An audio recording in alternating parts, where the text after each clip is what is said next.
Hey, welcome back, faithful politics listeners and watchers. I'm your political host, Will Wright, and I'm joined by your faithful host, Pastor Josh Burtram. How's it going? Doing well. Thanks, Will. Hey, and this week we have Paul Djupe. He is a political scientist at Denison University who specializes in the intersection of religion and politics. His work focuses on how religious communities provide political information and how this information influences political behavior. He's an affiliate scholar with an organization we know, love, and trust, the PRI, and is the co-editor of the Politics and Religion Journal. And we're just so thrilled to have you on the show, Paul. So yeah, welcome to Faithful Politics.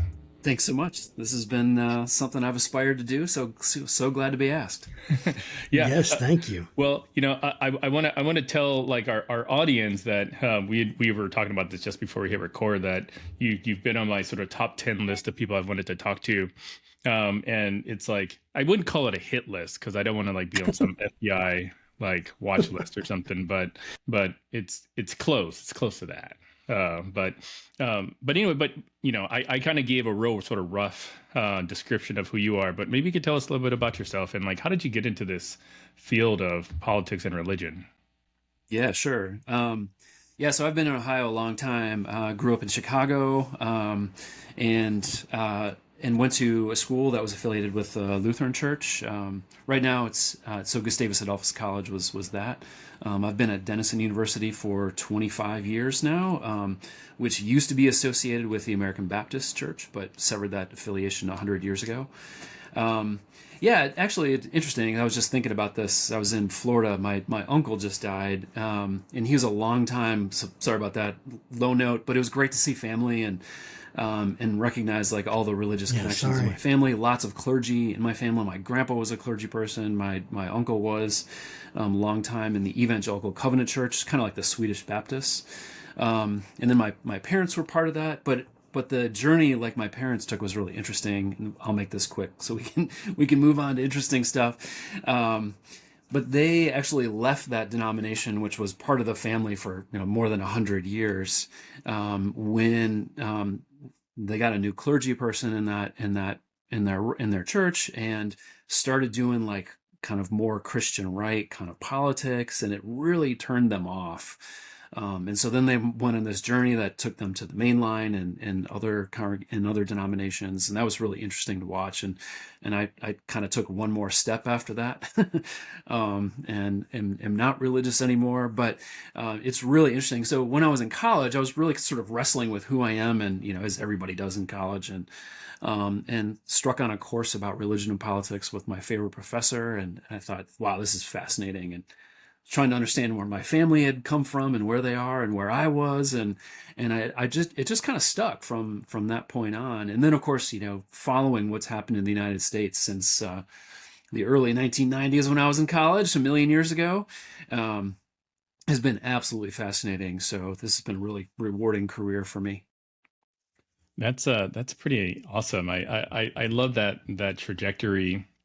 And I just love hearing like how people got to where they are, because I mean I don't have nearly the academic bona fides that you do, but from a faith perspective, I grew up primarily like atheist. I dabbled in Wiccan, and then I came to the faith in 2008, much later in life, and so like my perception of how faith is being leveraged to achieve political ends is really like it's disconcerting, because I feel like faith has actually saved my life in a lot of different ways that we don't have to get into now, but it's like this would be a bad time for a church to think about growing because like the folks that are kind of advertising Christianity are really poor vessels to carry that message. So yeah, One of the things I sort of take from my background is never make big assumptions about American religion. There's so much variety out there, and so many different ways of approaching it, and these stories, like my family, where you'd think they would stick one way. You can't bank on that. So yeah, I think that's really helped me in the kinds of things that I've studied over time. So yeah. I like that approach. So you wrote an article recently called "Belief in the Seven Mountain Mandate appeared to be growing in the last year," and the Seven Mountain Mandate is something that we have covered quite a bit on this show, but I'd love maybe for the audience that might be coming to us for the first time, can you explain what the Seven Mountain Mandate is? Yeah, sure, happy to. Yeah, Seven Mountain Mandate is sort of a prophetic meme, a notion that Christians are granted dominion over different aspects of life, and so you can link that.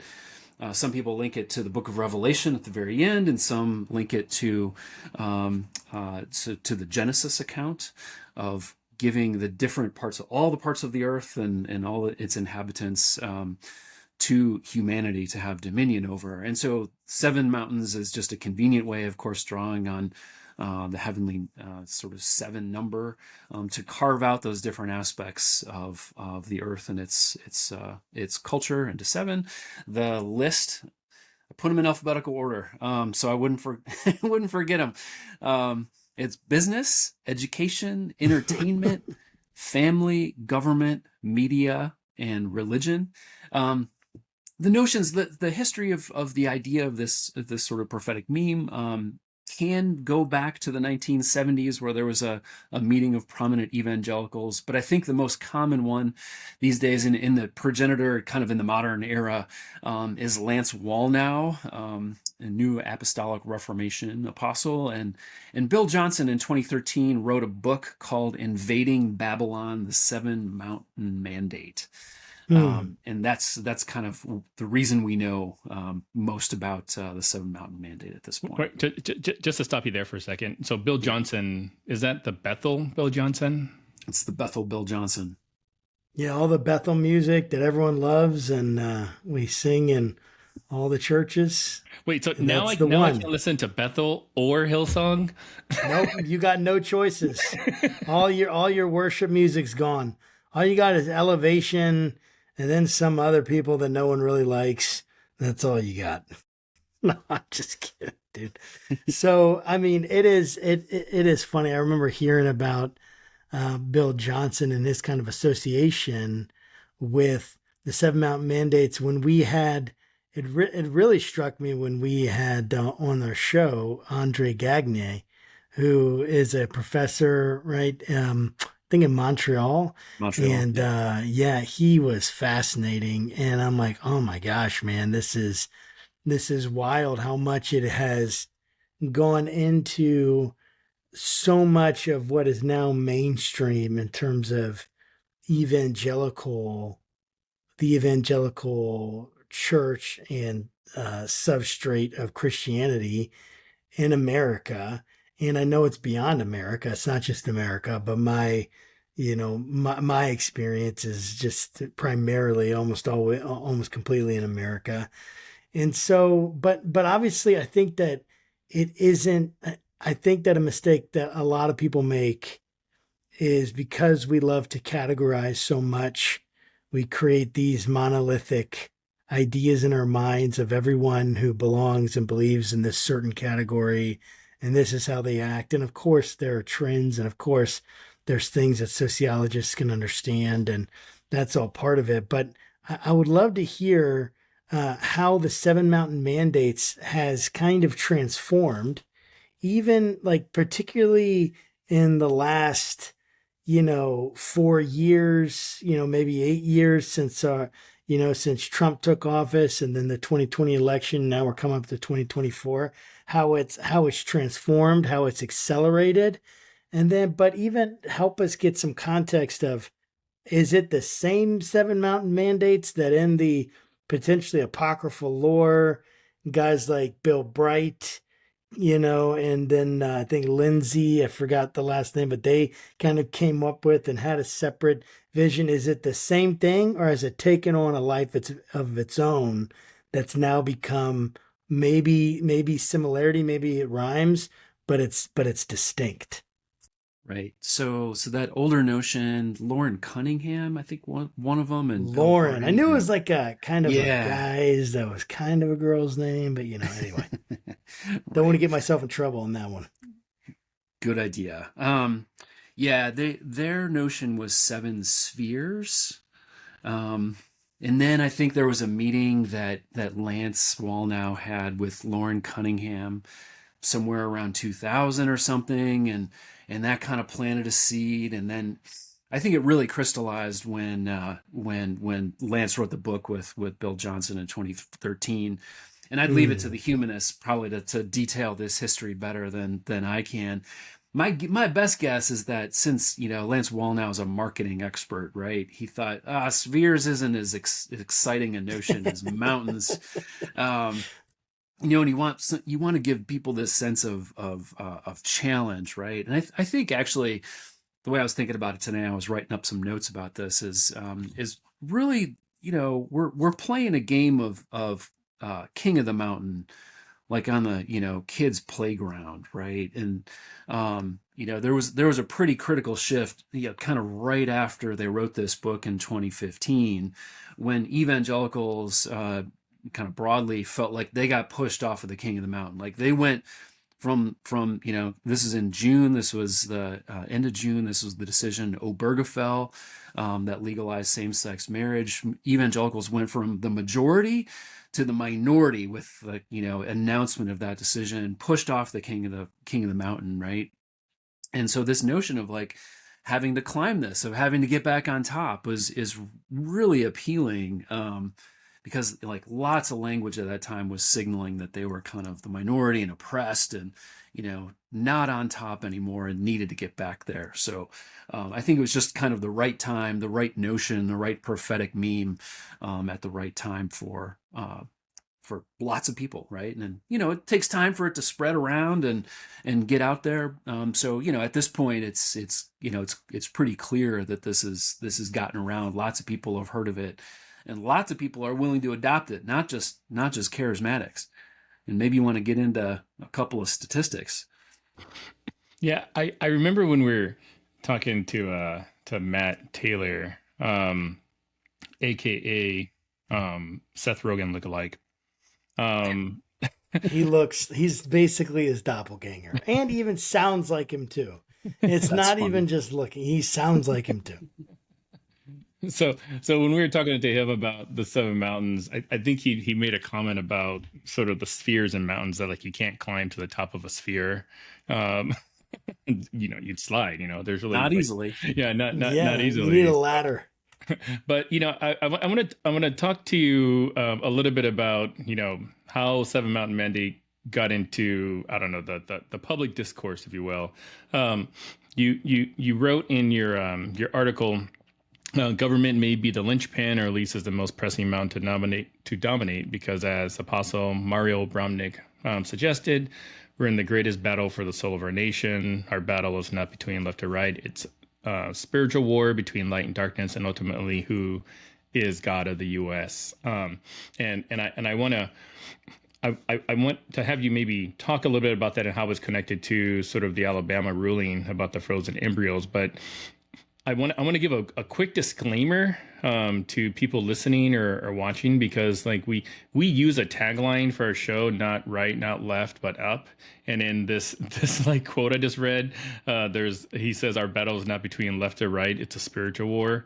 So I just want our audience to know that tagline is not connected to the Seven Mountains in any form in any way or capacity. So.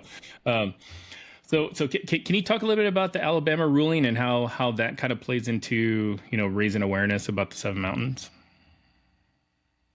Yeah. So the decision in Alabama was to grant some limited rights to frozen embryos, as if the destruction of those embryos would be the equivalent of killing a person, and so created penalties, obviously, for destruction of those embryos.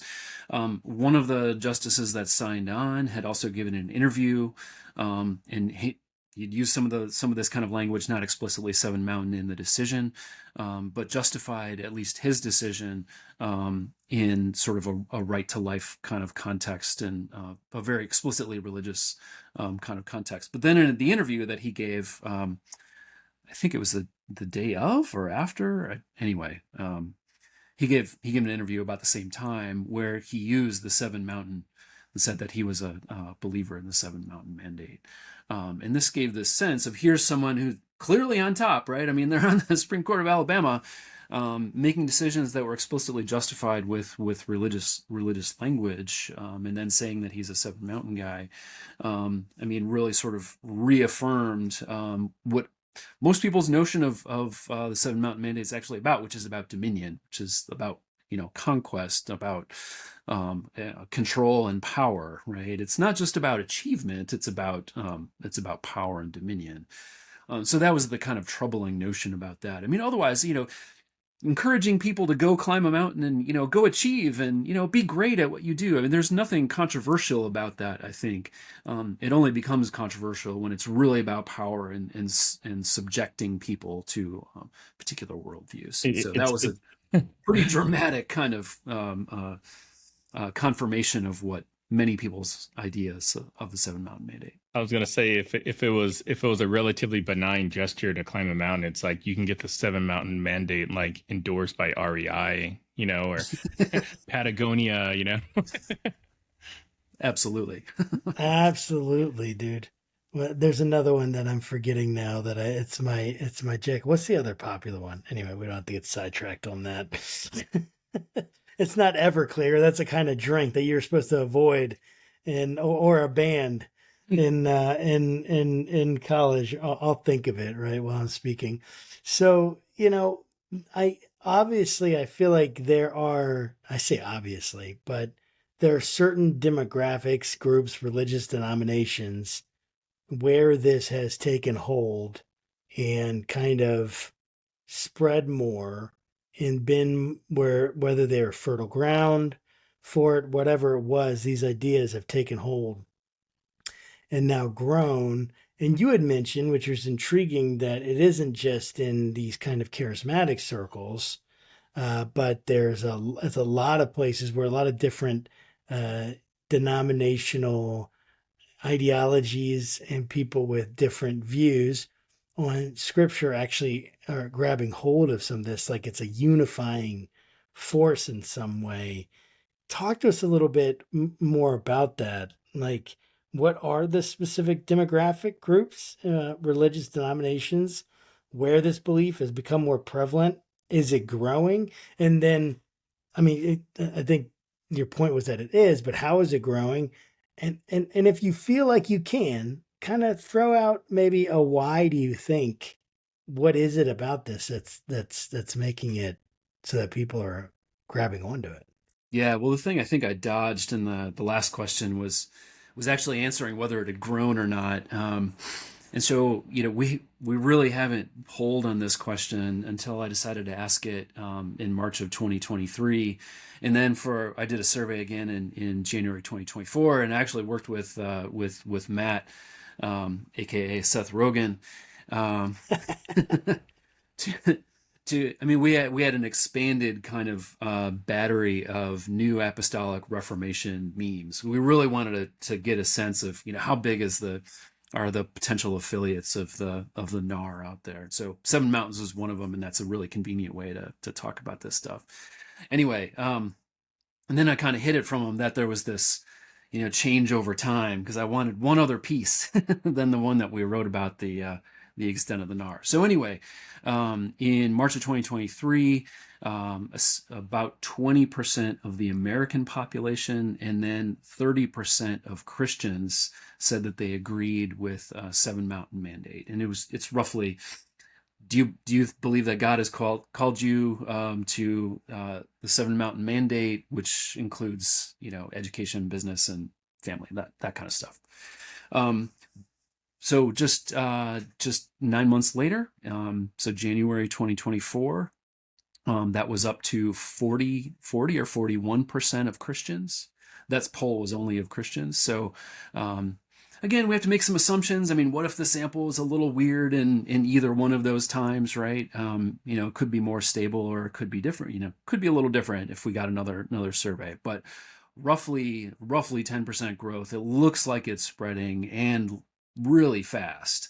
In some ways, that's not surprising, given how much media exposure I think that folks like Lance Wallnau is getting, and of course, He's been supercharged in his Courage tour by support from TPUSA and Charlie Kirk. So that, I think, is really helping to amplify the message. And Charlie Kirk is using the Seven Mountain Mandate kind of language as well, explicitly. So that really helps to spread some of these notions out there. All right, so we had roughly 40% of Christians, and then it's different depending on, lots of things. There's lots of diversity among Christians, right? And so among charismatics, it's higher, and I'll give you some actual statistics here in a second. But one really interesting thing before I get into that is if we just characterize people based on the denominations or religious families that they're involved in, there really isn't much variation. So it's 37% of mainline Protestants. It's like 43% of those we can identify as denominational evangelicals. It's a little bit higher among Black Protestants, which isn't too surprising because there's a lot of charismatics there.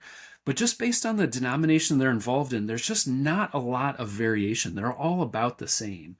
So the difference is how they identify.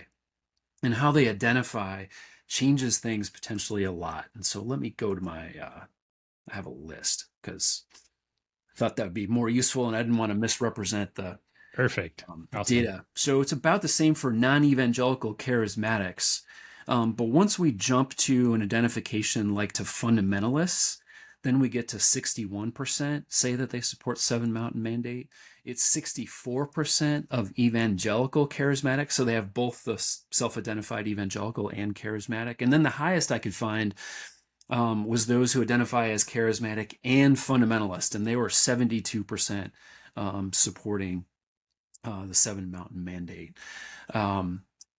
When I looked at race to see if that would change things a little bit. And it was interesting that whites and blacks were in each of these categories. So no matter what the identification was, both whites and blacks were higher than Latinos and Asians. So yeah, I mean, the baseline is about 41% of Christians. And then we can find some of the subgroups, fundamentalists, charismatic, and then once you start putting them together, then you get quite a bit higher concentrations. And most of those are whites and blacks, fewer among Latinos and Asians. And hey, if you go to some of these events, I went to a Flashpoint Live event that was in Ohio, and it's incredible how much racial diversity there was. I mean, it wasn't just white people, and this was in a really white suburb of Columbus, but it's impressive how different people that this is reaching. And frankly, I think that's one of the reasons that Charlie Kirk might have reached out to work with Lance Wallnau in the Courage tours. Is he can reach a much broader audience than if it's just like a white guy talking about libertarian sorts of things. That's so funny. Is that near your neck of the woods, Josh? Because Josh is from Ohio, too. Well, I am from Northern Virginia originally. I was in Ohio, right, for a while. Yeah, I mean, I lived in Columbus, so in Canal Winchester. Right on. And then I was in Dayton, Ohio, for a while. Beaver Creek, essentially around there. So yeah, I mean, it's like an hour away from there. So J.D. Vance referred to Dayton in that area as Appalachia, which, if you're from there, what? That's not it. It's so funny. This particular event was at a kind of charismatic prosperity gospel church in New Albany. So a really wealthy. I know exactly where New Albany is. Yep. So I don't know if you did. Did you happen to look at the survey that Pew did recently about religion, politics? They were asking questions about like who people think is more religious, Trump or Biden, or just a bunch of random questions. So like I don't know if you've had a chance to look at that, but I saw some of them. Yeah, Gregory Smith, who led that research, we had him on a couple weeks ago, and we just stuck to the numbers. So he was very, very disciplined. Didn't get into the what does it all mean. so I'm curious of what you saw. Like, do do the survey results kind of comport with what you've been seeing in sort of other surveys you've either done yourself or have read otherwhere or elsewhere? Yeah, well, the trick about some of these questions is that they're so different. There's almost nothing to compare it to.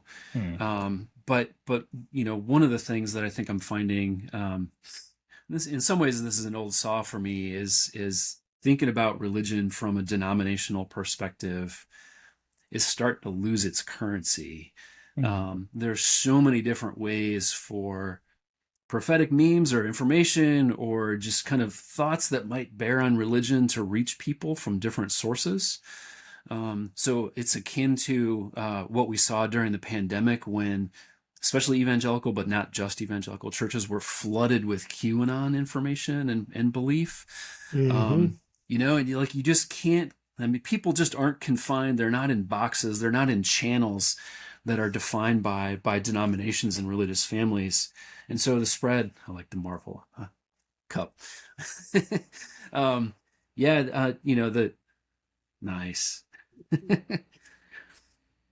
There's so many ways for them to get reached by folks like Lance Wallnau, right? And so he doesn't even have so what's a religious leader these days, right? Like Lance Wallnau is a religious leader. He doesn't have a congregation. He has a show and he goes and does these road tours. Yes. And so there's, what does it all mean? Well, religion's changing quite a lot and it's changing quite rapidly. And in ways that our kind of old measurement schemes really can't keep up, right? I mean, and the ways that we understood, religion as we were growing up, I think are changing quite dramatically. So there's lots of hybrids. Religion is becoming much more non-denominational. There's an incredible amount of flexibility across, they're watching others, right? And figuring out how to do church in a way that reaches more people. And so, I mean, the amount of change here is just incredible to watch. So that's a lot of kind of inference about what's going on, but I think that's one of the big takeaways of some of the things we're seeing now. Yeah. So most importantly, it's the North Face. That's the company I was thinking about. Nothing to do with Everclear. I don't even know where that came from. Way to come back. There you go. Yes, the North Face. Come on, somebody. So I have like a question here. Let me just kind of get it out, if that makes sense. Let me kind of talk a little bit. I'll try not to take too long, but I just want to kind of riff on this just a little bit. So I'm thinking about like all the different people that 70% represents, of, people who are evangelical. Well, what did you say there? Charismatic and fundamentalist. They identified as both those things. And so that kicks it up into the 70s, which is a huge majority of people, like when you're thinking about that believe in the Seven Mountain Mandates. And my immediate question is, well, what do they believe about the Seven Mountain Mandates? Is it the same thing as Lance Wallnau is saying? Is it the thing that Andre Gagnier came on to our program and was so vehemently against because of its implications of what they were saying and the potential for even, coercive force, things like that being used, and the kind of concern that it should cause? Are people at that level, or do they just think, yeah, I mean, sure, I would love it for Christians to be in places of influence in government, be at places of influence in, Hollywood, be at places of influence in sports and in the academia and all that? Is there any way to gauge that, or are we kind of left based on like, how do we understand that kind, like what their actual content of your belief? And I'm sure that's notoriously difficult to do. With I think it's actually that hard. Okay, well, great. I mean, so it's hard just reading it itself and then trying to make inferences based on what you think the question means. That's hard, right? And we'll disagree about it till the end of time. This is actually the problem of talking about Christian nationalism. And if you just look at, say, the survey questions that have been used by Whitehead and Perry, I mean, they're super vague, right? They seem like they could be super vague, lots of possible interpretations, that sort of thing. And so it just takes some other questions to figure out, and we can, correlate those. Like, if you believe the Seven Mountain Mandate, do you also believe this?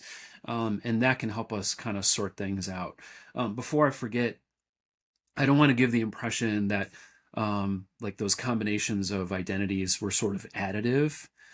So, charismatics and fundamentalists is not like adding these distinct groups. These are like the subgroup of charismatics who also identify as fundamentalists. So there's about, at least in my this recent survey, about 38% of Christians said that they identified as charismatic, Pentecostal, or spirit-filled.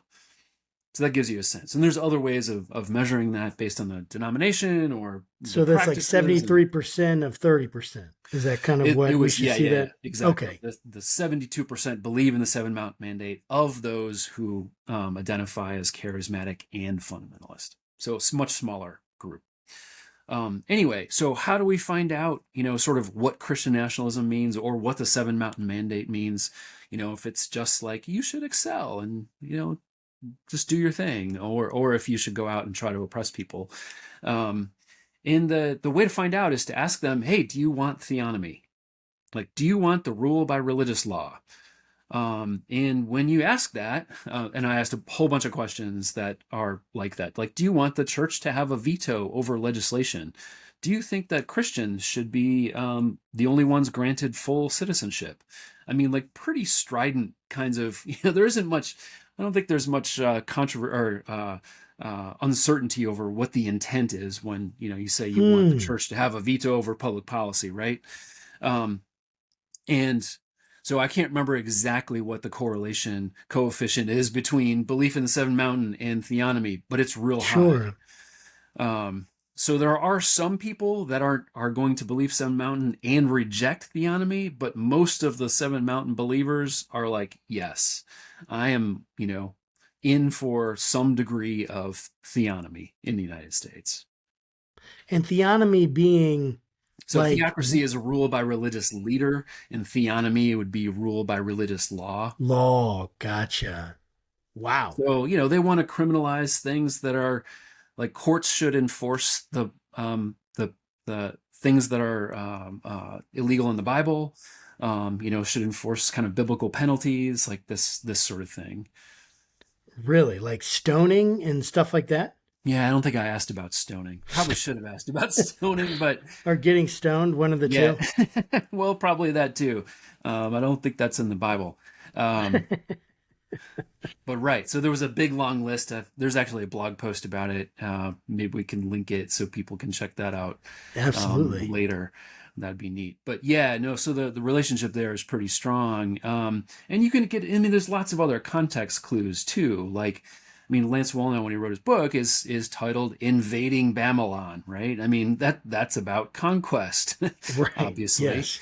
And then, another way of thinking about it is the believers in the Seven Mountain Mandate are much more likely to believe in like an active demonic presence in the United States, that good and evil are fighting a battle. And so, of course, if you're fighting a battle, right, that plays into the invading Babylon kind of notion, that there's a hot war between the two sides. Oh, in your article, you mentioned Project 19. Can you explain what Project 19 is? Yeah, Project 19 is a collaboration of Lance Wallnau and others. And of course, I forgot exactly who the others are. But they're targeting 19 counties in swing states that they believe will be pivotal in the 2024 election. So they want to organize, they want to visit those places, take the roadshow there, organize affiliated churches, and then get out the vote so they can try to turn the election. So would this be like similar to like the Reawaken tour, but just with a Seven Mountain spin or something on it? Yeah, well, all of them want to win something, conquest of something, and this is, you know, specifically targeted to the 24 election, and then you know, in a kind of more sophisticated notion of not just going to all the state houses because that would be fun, but going, you know, to specific battleground states where it's going to be tight. And so obviously Pennsylvania's on that list. They actually had Cleveland, Ohio, which I thought was a little bit strange. I don't think Ohio was going to be in play, but whatever. I think North Carolina was on the list. I'm sure, Arizona's on the list. That sort of thing. Wow. So with everything you've said, and with all the, you know, attention on Seven Mountains, I guess, you know, as if there's an outside observer, you know, listening or watching this for the first time, they're just like, I haven't been convinced yet of why the Seven Mountains is necessarily bad for America. So I'd love for you to maybe, I don't know, like speak to that person that's like, you guys been going on about the Seven Mountains, about Lance Wall now, like, so what? You know, I'm a Christian, like I don't see anything wrong with spreading the gospel to all these different areas. So could you like make an argument to respond to this imaginary person that might be listening or watching? Yeah, sure. Yeah, the approach that I take is to value democracy. So, I mean, of course, in a free democracy, there's nothing wrong with spreading the gospel. And obviously, there's nothing wrong with being a Christian in the United States. There are some areas where Christians are not the majority. And I think what we hope for in the United States and in any democracy is a sense of reciprocity, that there's going to be a rotation of people in power. And when they get in power, they're not going to strip the rights and liberties of the group that's out of power. And that's the only way that you maintain stability, functional country going forward. Otherwise, every election is essentially a war, a battle. And then if you lose everything. You lose your rights, you lose your ability to earn a living, and that sort of thing. And the language, the intent of the Seven Mountain Mandate kind of folks is they want to get in power and then stay in power by, it seems like, any means necessary. So the intent, the attitudes that go along with the Seven Mountain Mandate, it's not just the ascent, it's what you do once you've climbed and reached the top, and that is prevent anybody else from getting to the top of that mountain.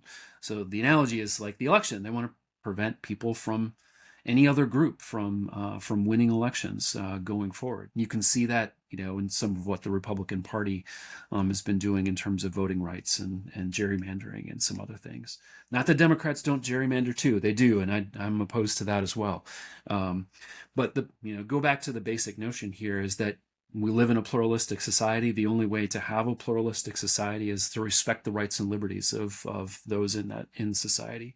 Seven Mountain Mandate appears to be opposed to that notion. So that's another one of the things where I'm going to get to this question. I promise you, and I'm going to go quick. But I remember being on a Zoom call with it's a couple hundred people, and we're talking to some representatives in our local city, Richmond. And they said beforehand, hey, if they say no, that they're not willing to make this particular, legislation, we want everyone to shake your head, look real angry at them, and frown. They were instructing us, right, on what to do, basically telling us how to respond to whatever they said, which again, I'm not saying that is, that's just what it is. I get that. You want to make sure you have a unified response. When I'm thinking about this, right, they're a group of people that are trying to, and I'm not a fan of the Seven Mountain Mandates. What I know, the more I know about it, the more I don't like it. So I just want to put that out there. I'm not a dominionist. I don't believe that. I don't think we can do that. And that's not my eschatology as a pastor, theologian, Christian, all that. But I do wonder, what's the difference between, say, the Seven Mountain Mandates and what they're trying to do, targeting, Project 19. We're saying it almost seeming like the assumption as if it's a negative bad thing. But is that different than, say, any other political action kind of, group would do? They would look for the most strategic counties to spend the most money to do the most things that they can do. Is it the Seven Mountain? And I get that this particular content of this is difficult, and it's hard for Christians, especially if we're thinking about that. We need to think about this critically and what's really going on here. But I'm trying to take a step back. And again, it's like to what Will was saying, like to someone who's like, well, yeah, well, why wouldn't they, find these 19 different areas and try to target that and make that, spend a lot of money and raise a lot of money and, do whatever it is that we need to do to get the votes in? What makes them different from anyone else? And maybe we need to argue they should be different because they represent Jesus or they represent a different idea, whatever it is. And I get that, but yeah, go ahead. You can respond to that. Yeah. I can see that. Go ahead. I got lots of head movements. So, please. No, I'm really glad that you raised this question, because my stance on this is that to an extent they're not different. They're like any other interest group, grouping in society. They should organize. They shouldn't get involved in politics. They should try to, put their views out in public for people to digest. And if they support that, great. And if they don't, fine. And they should try to, mobilize their supporters, and getting more people involved in democracy is a good thing. And so, up until that point, I think there's absolutely nothing wrong with what they're doing. And in fact, much of it is very good. The only part that gives me pause is where it sort of crosses the line to say, we're not going to accept the election results. We need to prepare for war. If this doesn't go our way, that's problematic. Yeah, I think so.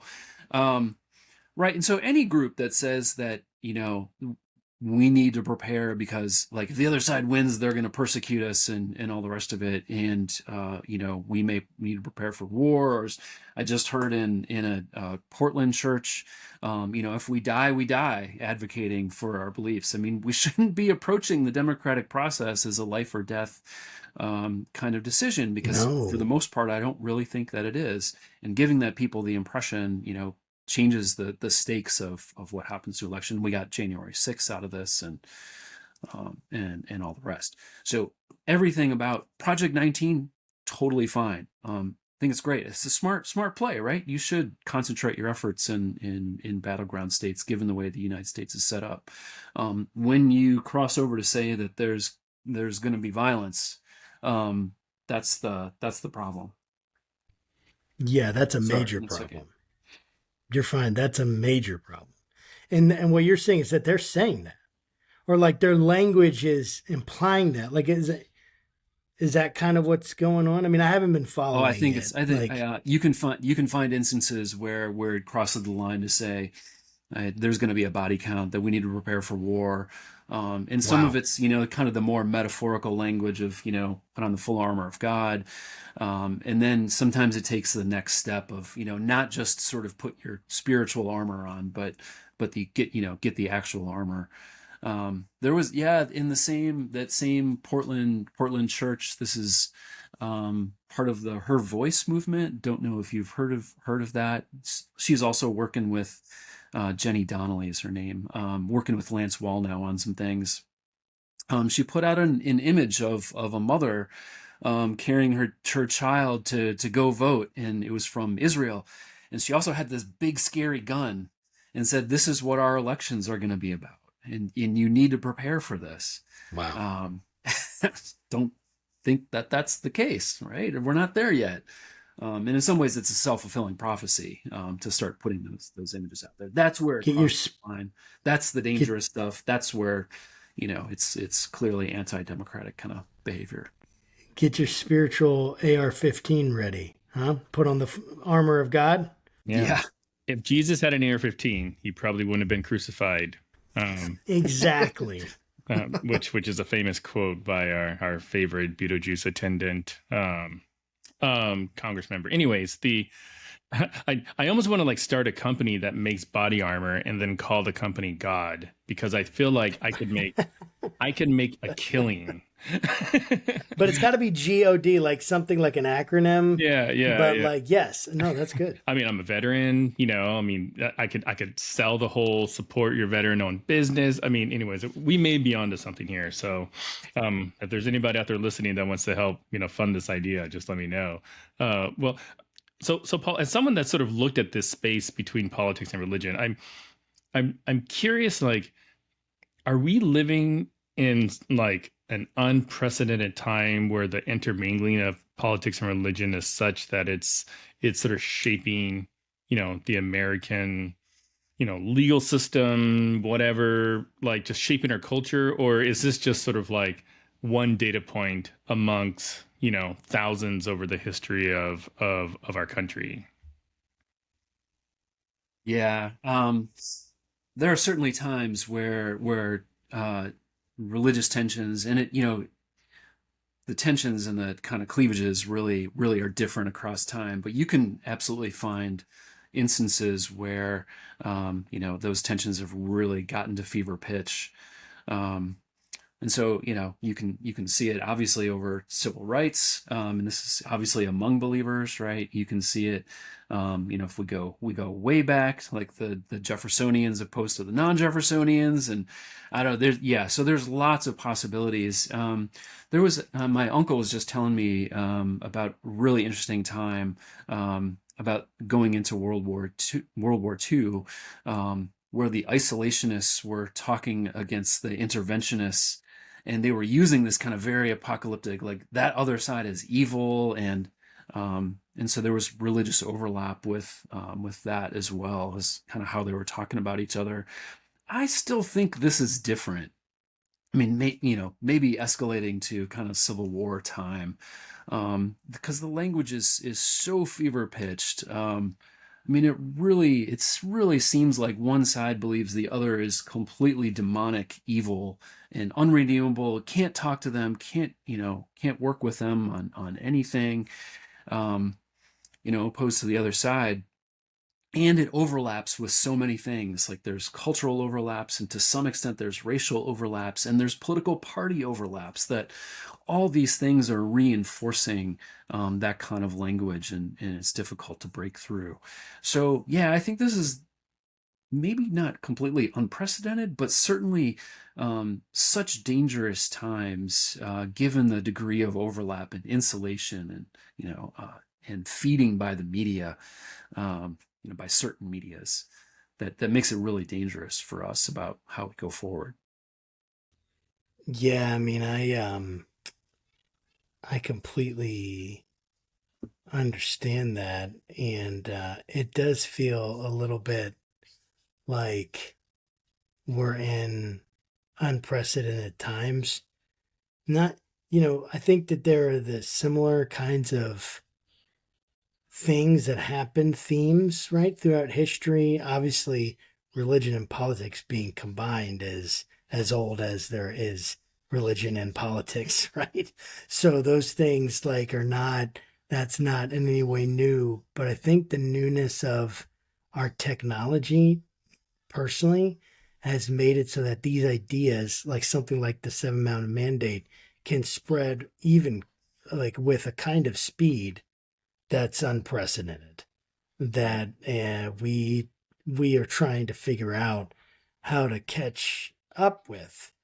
And how do you feel like in our country, kind of, and you can even take a step back in general, like our religious convictions of the people of this country, how is it shaping views on immigration, healthcare, climate change? Like, do you see like conflict in the air in those things? Or is there ways to align and us to live together more peacefully? Like what is your sense? I mean, I know none of us have the crystal ball, but what's your sense? Let me go grab it. It's over here. Um, Yes. Yeah, no, it's a really difficult question and something that would be, kind of more suitable to a book treatment. Um, but if, you look across those things, there's actually a lot of support out in the populace for like expanded healthcare, for instance. There's actually a lot of support for, environmental protection, even doing something to combat climate change. I mean, that's been, so politicized over time. So a lot of the things you listed, there's actually a lot of support in the population. Even immigration, evangelicals lag behind others in their support kind of for more generous immigration and treatment of immigrants. It's still, I think it's still like a majority support for more generous immigration. So it's lower than other groups, but still it's not, not completely Yeah. opposed. We're not talking about 0-100. I mean, so one of the funny things about kind of this question is that public policy is actually somewhat divorced from sort of the politics about thinking about the groups. So the substance of what we care about, there's actually a little bit more agreement than you would expect, given the vitriol about how we talk about groups. And so that tells me it's really more about power, right, than it is about the substance of what of kind of how we want to live our lives. So from that perspective, and this is something I thought for a while, is one of the ways that we get around this is actually just to pursue the policies that people say they want. And if we have like a generous economy, if we have healthcare that's expanding and covering people and fewer people are sick and, the environment gets cleaner. I mean, that's what people say they want, right? Then maybe that's a way to bridge some of these divides. And so I don't want to get bogged down in like what's happened during the Biden administration, because it's just not going to be, all that helpful. But you can see like people still like just hate Joe Biden and have these kind of weird perceptions, I think, of what the state of the economy is or the state of inflation or whatever. And so they're more willing to say like, my state is doing great, but the nation's doing terrible, even though they're like really in sync with each other. And so that problem of groupthink, of group identity, driving their perception of the world is still really problematic. The facts aren't quite mattering the way that we would hope that they would matter. So, there's got to be something that like cuts through some of those barriers, right? That bridges group identity. Exactly what that is, I don't really know, and I really wish there was. Like I was talking to a group the other day, and one of the solutions that always works is getting people involved in community problems where they can work across lines of difference and just pursue things pragmatically. And people say they really like that and they want to do more of that, even though they would otherwise disagree with those folks. So how do we suddenly supercharge our local communities to pursue those kind of projects? I don't know. I don't think that's necessarily a scalable solution, but it's certainly one that works. Yeah. Well, this has been pretty amazing, Paul, and I could probably talk to you for another hour and just pick your brain about stuff, but we all have lives and families to return to. But how can people follow your work, and what are you working on? Yeah, working on lots of things. So one of the ways is the religioninpublic.blog, where some of these things are published. I'm on Twitter, just my name, Paul Djupe. That's our X or whatever it's called these days. I have a website that's also pauldjupe.com. That's a place to check my work. Yeah, and what am I working on? I'm working on a lot of things, but the one that's most exciting to me is a book about apocalypticism. And so this is the worldview that combines some of the things that we've been talking about and its effects on politics. Really excited about that. That should probably be out in another year and a half or so, but yeah, that's one of the most exciting things. And then, continuing this work with like Matt Taylor and stuff about charismatics and their beliefs and the NAR, that's really fun too. So Nice. Thanks a ton for having me on. This was a really fun conversation. Absolutely. Yeah, absolutely. We would love to have you back sometime, as you finish your book, and we can talk about, I would love to actually have a book or something about like politics, religion, and the Marvel universe, because like the Marvel universe, I mean, like if you want to talk about apocalyptic sort of like mentality, that's like Right. it's omnipresent. It's ubiquitous everywhere and every single, like I read the comics too. So like it's everywhere, you know, every day it's like world's going to end, you know, like Magneto's going to wipe us out or whatever. Yeah. But Well, I'm going to work a mention in there just so it attracts your attention. yes, please do. Please do. Yes. Well, thanks again, Paul. This is Paul Djupe, political science at political scientist at Denison University. And yeah, we'll make sure that we put links of all the stuff you mentioned in the show notes. And to our audience, thanks for joining us. And remember, keep your conversations not left, not right, but up. And that is not a Seven Mountain Mandate reference. Have a good week. Indeed.